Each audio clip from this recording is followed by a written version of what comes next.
ഈയിടെ ഒരു വയലിന് പോയപ്പോൾ അവിടെ മദ്രസൻ്റെ പണി നടന്നുകൊണ്ടുണ്ട്. അതിൻ്റെ കലക്ഷന് സംഘാടകർ പറഞ്ഞപ്പോൾ ഒരു സ്ത്രീകളുടെ ഭാഗത്തുനിന്ന് ഒരു പെണ്ണുങ്ങളൊരു കവറിൽ 2000 രൂപ കൊടുത്തയച്ച്. ആ കവറിൻ്റെ ഉള്ളിൽ വേറൊരു പേപ്പർ ഉണ്ടായിരുന്നു. ആ പേപ്പറിൽ എഴുതി വെച്ച് എന്താ പറയുക, എൻ്റെ മകൻ ഒറ്റ മോനേ ഉള്ളൂ, 6ാം ക്ലാസ്സിലാണ് പഠിക്കണത്, എൻ്റെ ഭർത്താവ് മരിച്ചു, മോന് യത്തീമാണ്, ഈ മോനെ ഒരു ആലിമായി കിട്ടാനാണ് ഈ 2000 ഞാൻ കൊടുത്തേക്കണത്. പിന്നെ ആ പെണ്ണുങ്ങൾ അതിൻ്റെ താഴെ കുറച്ചുകൂടി ആഡ് ചെയ്തിട്ടുണ്ട്. എന്താണെന്ന് പറയുക, ഞാൻ മരിക്കണ സമയത്ത് എൻ്റെ ആലിമായ മോൻ്റെ മുഖം നോക്കി അവൻ ചൊല്ലിത്തരുന്ന ദിക്റും ചൊല്ലിയിട്ട് മരണപ്പെടണമെന്ന് പൂതിയുണ്ട്. ഓരോ ഉമ്മമാരുടെ ഒരു പൂതി കേട്ടോ. വേറൊരു സ്ഥാപനത്തിൻ്റെ പാരൻസ് പ്രോഗ്രാമിന് പോയപ്പോൾ പൊതുവിൽ സ്ത്രീകളായിരിക്കുമല്ലോ അത്തരം പ്രോഗ്രാമിൽ അധികം ഉണ്ടാവുക, ആണുങ്ങളുണ്ട് അത്യാവശ്യം. ലേഡീസ് വോളണ്ടിയർമാർക്കൊരു പരാതി, ഒരു പെണ്ണുങ്ങൾ ഭക്ഷണം കഴിക്കുന്നില്ല, നാസ്തിയും കഴിച്ചിട്ടില്ല. എന്താ ഇവിടെ ബിരിയാണി ആയതുകൊണ്ടാണോ, സാദാ ചോറ് വേണോ, വേണ്ട ഫുഡ് വേണ്ടേ, വേണ്ട, നോമ്പുണ്ടോ, അതിന് ഇന്ന് സൺഡേ ആണല്ലോ, പ്രത്യേകിച്ച് സുന്നത്തോമ്പിൻ്റെ ദിവസമൊന്നുമല്ല, അതെന്തേ നോമ്പുണ്ട്, നോമ്പുണ്ട് ഇന്നാ, അതെന്തേ ഞാൻ 3 മാസമായിട്ട് നോമ്പോ, അതെന്തേ എൻ്റെ മോന് ഹിഫ്ലിന് പഠിക്കുന്നുണ്ട്, ഓന് ഈയിടെയായിട്ട് ഒരു ചെറിയ മടി, ഞാൻ നോമ്പ് 3 മാസത്തേക്ക് തീരുമാനിച്ചെടുക്കുകയാണ്, അത്താഴത്തിന് അള്ളാഹിനോട് ദ്വാരക്കും, ആകെ ഉള്ളതൊരു മോനാണ്, ഓനും കൂടി പാതി വഴിയിൽ നിർത്തിയാൽ എനിക്കാരും സ്വർഗത്തിലേക്ക് കൈപിടിക്കാനില്ല. ആ ഉമ്മാൻ്റെ ഒരു ആദ്യഖണ്ഡങ്ങൾ കണ്ടോ. ഒരു ആലിമായ മോന് കൈപിടിക്കണ പോലെ വേറെ ആരാ പരലോകത്തുണ്ടാവുക? ആലിമീങ്ങൾ സ്വർഗത്ത് പോകുമ്പോൾ അള്ള ചോദിക്കുമല്ലോ, എവിടെ പോണത്, സ്വർഗത്തിലോ? അതിന് ഇപ്പോഴേ പോണത്? ഇഷ്ടക്കാരൊക്കെ കയറ്റിയിട്ട് പോയാൽ പോരെ, ഓഫർ ഉണ്ട് നിങ്ങൾക്ക്. ഇഷ്ടക്കാരിൽ ഉപ്പാ ഉമ്മാന്ന് വിളിക്കണ്ടേ നമ്മളെ മക്കൾ? വേണം, അതിനെ ആലിമീങ്ങളാക്കണം, മുത്താലിമീങ്ങളാക്കണം നമ്മളെ മക്കളെ. ആഹ്ലുകാർ ചിത്രത്തിൽ നിന്ന് അവർ ഖബറിൻ്റെ അടുത്തുനിന്ന് തിരിച്ചു പോകുമെങ്കിലും അവർ ചരിത്രം സൃഷ്ടിക്കണം മക്കളായിരിക്കും. നിങ്ങൾ ആലോചിച്ച് നോക്കിയേ, ഇമാം ഷാഫി റളിയല്ലാഹുവിൻ്റെ ഉമ്മ ഇമാം ഷാഫി റളിയല്ലാഹുവിനെ വളർത്തിയ ഒരു രീതി നിങ്ങൾ പഠിച്ചിട്ടുണ്ടോ? ദാരിദ്ര്യത്തിൻ്റെ തീച്ചൂളയിൽ ജീവിച്ച ഒരു ജീവിതമായിരുന്നു അവരുടേത്. ഇമാം ഷാഫി റളിയല്ലാഹുവിന് ഇൽമ എഴുതി വെക്കാനുള്ള പേപ്പർ സംവിധാനങ്ങളില്ലാത്തതുകൊണ്ട് അറബ് ശാലയിൽ പോയിട്ട് അറബ് മൃഗത്തിൻ്റെ എല്ലുകൾ എടുത്തു വന്നിട്ട് കഴുകി വൃത്തിയാക്കി എല്ലിൻ്റെ മേലെ എഴുതി വെച്ചു എന്ന് ചരിത്രത്തിലുണ്ട്. കുറച്ച് കാലം കഴിയുമ്പോൾ ഒരു റൂം മുഴുവൻ ഫുള്ള് എല്ലുകളായിരുന്നു, അതിൽ ഫുള്ള് ഇൽമാണ്. എഴുതി വെക്കാൻ പാവത്തിന് എന്തെങ്കിലും കിട്ടണ്ടേ? നിങ്ങൾ ആലോചിച്ച് നോക്കിയേ. ഫീസ് കൊടുക്കാൻ വകയില്ലാത്തതുകൊണ്ട് ദർസിൻ്റെ പുറത്തിരിക്കേണ്ട ഒരു കാലമൊക്കെ ഉണ്ടായിരുന്നു മഹാൻ്റെ ഇന്നലകളിൽ. ഇമാം മാലിക് റളിയല്ലാഹുവിൻ്റെ ദർസിൽ പങ്കെടുത്ത് ബേക്കിലിരിക്കുന്ന കുട്ടി ഇടത് കൈയിൻ്റെ പുറംഭാഗത്ത് വലത്തേക്കുണ്ട ചൂണ്ടുവിരലുകൊണ്ട് എന്തോ ഇങ്ങനെ എഴുതി വെക്കണ പോലെ തോന്നിയ ഇമാം മാലിക് ഞങ്ങൾ വറമക്കോഹല്ല ഇമാം മാലിക് റളിയല്ലാഹുവിനെ നോക്കി, ഈ കുട്ടി എന്താ കളിക്കുക, ഹദീസ് ദർസിൽ കളിക്കുകയാണോ, എന്തിങ്ങനെ കളിക്കുകയാണ്? 18 ഹദീസ് അന്ന് ക്ലാസ് എടുത്ത് കഴിഞ്ഞു. ശിഷ്യന്മാരോടൊക്കെ പിരിഞ്ഞു പോകാൻ പറഞ്ഞ് ക്ലാസ് കഴിഞ്ഞു. ആ കുട്ടീനെ വിളിച്ച്, ചെറിയ മോനെ ഇമാം ഷാഫി റളിയല്ലാഹു, എന്താ പേര്? മുഹമ്മദ്. നാടെവിടെ? ഹദീസിൻ്റെ ക്ലാസ്സല്ലേ? അതെ. മോൻ കളിക്കുകയാണോ? അല്ല, കളിക്കല്ല. ഇനി ഇങ്ങനെ ആക്കുന്നുണ്ടല്ലോ അവിടുന്ന്. കളിക്കല്ലോ സാർ. പിന്നെന്താ? ഇൽമ എഴുതി വെക്കാൻ എൻ്റെ കയ്യിലൊന്നുമില്ല, പേനയുമില്ല, പേപ്പറും ഇല്ല. അതുകൊണ്ട് ഞാൻ പിന്നെ എൻ്റെ ഒരു ഓർമ്മ ഒന്ന് അവിടെ തന്നെ നിൽക്കാൻ ഞാനിങ്ങനെ എൻ്റെ വേറൊന്നും എഴുതാൻ, എല്ലാവരും പോലെ എൻ്റെ അടുത്ത് ഒന്നുമില്ല. അങ്ങനെ എഴുതി. അങ്ങനെ മോനെ എഴുതിയ മോനക്ക് ഓർമ്മ ഉണ്ടാവുമോനെ? ഉസ്താദ് 18 ഹദീസിലെടുത്തത്. അതെ, ഉസ്താദ് മുതൽ തങ്ങൾ വരെയുള്ള സിൽസില സനദും അതിൻ്റെ മദ്ന ഹദീസും ഞാൻ പറയട്ടെ. മോന് പറയും. ഹദ്ദസന ഉസ്താദ് മാലിക് അന്നാഫിഅൻ അൻ ഇബ്നു ഉമർ അൻ നബി സല്ലല്ലാഹു 18 പറഞ്ഞപ്പോൾ ഇമാം മാലിക് ഞങ്ങളുടെ കണ്ണ് നിറഞ്ഞു. ആ ഇമാം ഷാഫി റളിയല്ലാഹു വലിയ പണ്ഡിതനായി. ആരൊക്കെയോ ഹദിയ സമ്മാനം ഗിഫ്റ്റൊക്കെ കൊടുക്കൂലേ, ഒരു 100 ദിർഹം ഗിഫ്റ്റുമായിട്ട് കിട്ടിയത് വന്നപ്പോൾ ഇങ്ങനെ വരുമ്പോൾ വീട്ടിൻ്റെ ഉള്ളിൽ നിന്ന് പുറത്തേക്ക് ഉമ്മ നോക്കുകയാണ്. തീച്ചൂളയിൽ ദാരിദ്ര്യത്തിൻ്റെ കടുപ്പത്തിൽ വളർത്തിയ മോൻ്റെ കയ്യിൽ കുറച്ച് പണം കാണുന്നുണ്ട്. മോനാ, ആ വെറും കൈയോടെ വരുന്ന മോനെ തന്നെയാണ് ഉമ്മാക്ക് പൂതി. പോയ പോലെ വന്നാൽ മതി, ആ ദുനിയാവിൻ്റെ പണം ഒന്ന് ഇവിടെ കയറ്റേണ്ട മോനെ, അല്ല അങ്ങോട്ട് കൊടുത്തിട്ട് മോനായിട്ട് വരികയും. കോടിക്കണക്കിന് ഷാഫി മദഹ്ബുകാർ ചെയ്യുന്ന ഹജ്ജും നിസ്കാരം നോമ്പും എല്ലാത്തിൻ്റെയും കൂലി ഈജിപ്തിലെ ഷാഫി ഇമാമിൻ്റെ ഖബറിലേക്ക് പോകുമ്പോൾ ഷാഫി ഇമാമിൻ്റെ അടക്കം കൂലി വാങ്ങുന്ന ഉമ്മ ചിത്രത്തിലില്ല, പക്ഷെ ചരിത്രത്തിൻ്റെ ഭാഗമാണ്.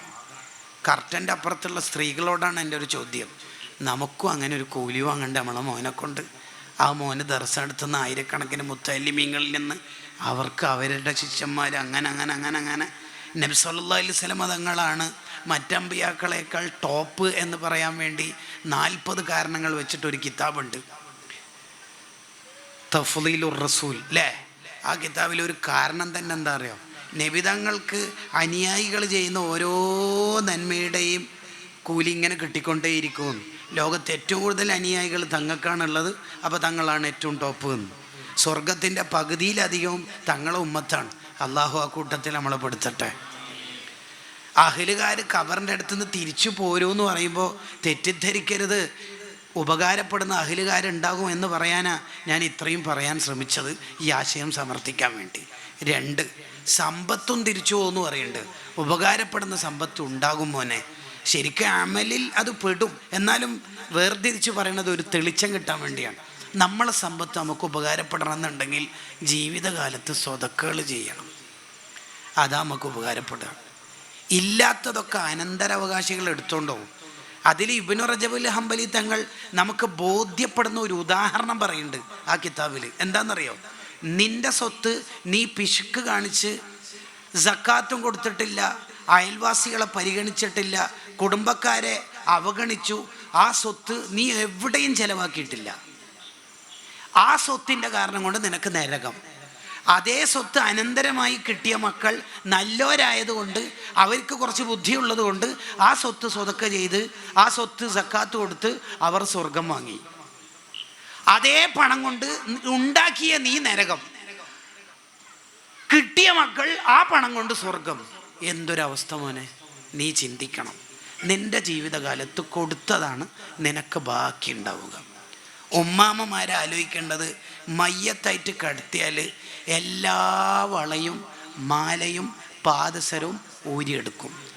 ചെവിയിൽ ഇങ്ങനെ ഒരു കുറേ തൂങ്ങി നിൽക്കുന്ന പൊന്നുണ്ട് നമ്മളെ നാട്ടിൽ, വിവിധ ഭാഷകളിലാണ് അത് പറയണത്, അതെല്ലാം ഊരിയെടുക്കും.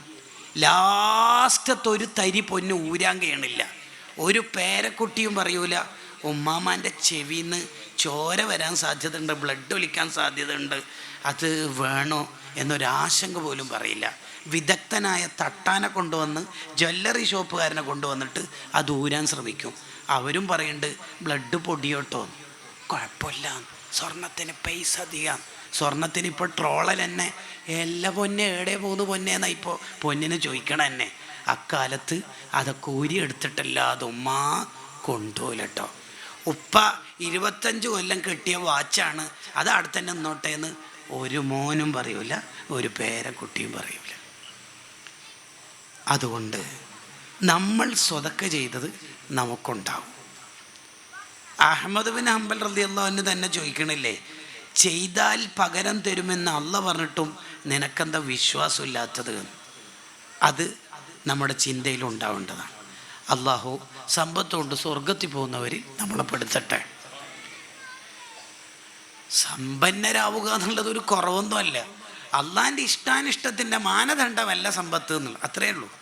സമ്പത്ത് ഉണ്ടായവരും സ്വർഗത്തിൽ പോയിട്ടുണ്ട്, ഇല്ലാത്തവർ നരകത്തിലും പോയവരും കഥകളൊക്കെ ഉണ്ട്. അമ്പിയാക്കളിൽ സമ്പത്തുള്ളവരുണ്ട്, ഇല്ലാത്തവരുണ്ട്.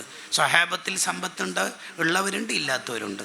പിന്നെ പാവങ്ങൾ പോയതിൻ്റെ 500 കൊല്ല ശേഷമേ പണക്കാർ സ്വർഗത്തിലെത്തൂ എന്നുള്ളത് പണക്കാരാവരുത് എന്നുള്ളതിൻ്റെ നിലപാടായിട്ട് നമ്മൾ കൂട്ടരുത്. പണക്കാർ 500 കൊല്ലം കിട്ടി എവിടെ പോകുന്ന പറയുന്നത്? പോകുന്നല്ലേ പറയുന്നത്, എന്താ പറയുന്നത്?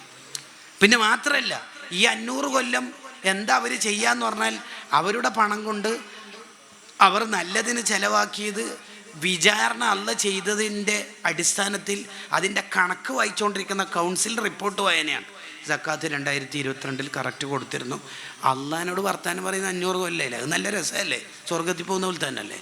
ഇബ്നു ഹജർ അങ്ങടെ ഫത്ഹുൽ ഇലാഹിലുണ്ട്. അല്ലാണ്ട് 500 കൊല്ലം ഇങ്ങനെ കൊണ്ടുപോലെ നിൽക്കലല്ല, അങ്ങനെ നമ്മൾ വിചാരിക്കരുത്. പണം ഉണ്ടാക്കുക, നല്ല കാര്യത്തിനാവുക എന്നുള്ളത് നല്ലത് തന്നെ. ഹദീസിൻ്റെ ലാസ്റ്റ് പാർട്ട് ഇങ്ങനെയാണ്, നമ്മളെ അമലാണ് നമുക്ക് ഖബറിൽ ഉപകാരപ്പെടുക. ആ ബോധം നമുക്കുണ്ടാവണം. നമ്മൾ ചെയ്ത അമൽ നമുക്ക് ഉപകാരപ്പെടും. അത് നന്നായിട്ട് നമ്മൾ ചെയ്തു വെക്കണം. അബൂ ഹുറൈറ റളിയല്ലാഹു അൻഹു എപ്പോഴും വുളു മുറിഞ്ഞാൽ വുളുവിൻ്റെ സുന്നത്ത് സ്കരിക്കും, വുളു മുറിഞ്ഞാൽ വുളു എടുക്കും, വുളു എടുത്താൽ വുളുവിൻ്റെ സുന്നത്ത് സ്കരിക്കും.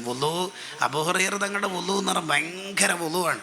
എല്ലാ അദബും പാലിച്ചിട്ടുള്ള വുളുവാണ് അബൂ ഹുറൈറ റളിയല്ലാഹു അൻഹു. അബൂ ഹുറൈറ റളിയല്ലാഹു അൻഹു വുളു എടുക്കുമ്പോൾ ഇതുവരെയാണ് കൈ കഴുകുക, തോള് ഇത്ര വരെ നീട്ടി കഴുകുക, ഇത്ര വരെ കഴുകുക.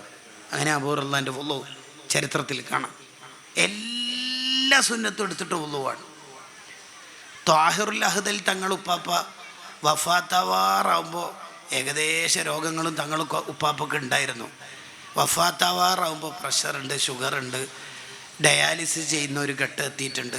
ഹോസ്പിറ്റലിൽ നിന്ന് വുളു എടുത്തുകൊണ്ടിരിക്കുമ്പോൾ തങ്ങളിങ്ങനെ വുളുവിൻ്റെ ലാസ്റ്റ് ഇങ്ങനെ കുനിയുന്നുണ്ട്, ഇങ്ങനെ കുനിയുണ്ട്, എങ്ങനെയും കഴിയുന്നില്ല, കുനിയാൻ ഇങ്ങനെ കഴിയുന്നില്ല.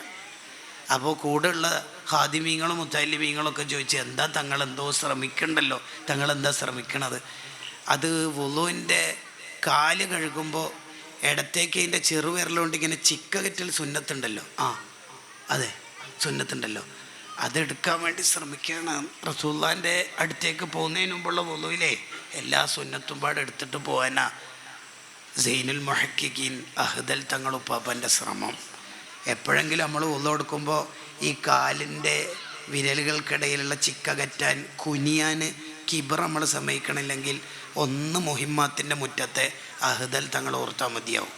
ആ കുനിച്ചിൽ നമുക്ക് വരും.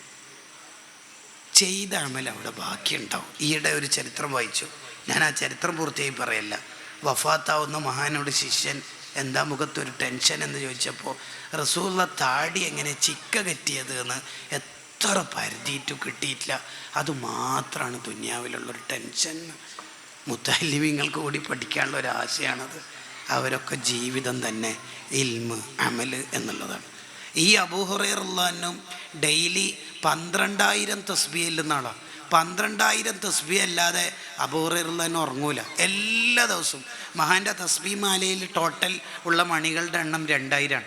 6 തവണ ചെല്ലും. 2000 × 6 12,000 തവണ. എന്നിട്ട് വഫാത്താവുമ്പോൾ കരയുന്ന കണ്ടപ്പോൾ എന്തിനാ കരയെന്ന് വെച്ചപ്പോൾ സഫരി തൊവീലുൻ, വലിയ യാത്രക്കല്ലേ പോണത്, വസാദി ഖലീലുൻ, കയ്യിലൊന്നുമില്ലാലോ എന്നാണ് പറയുന്നത്.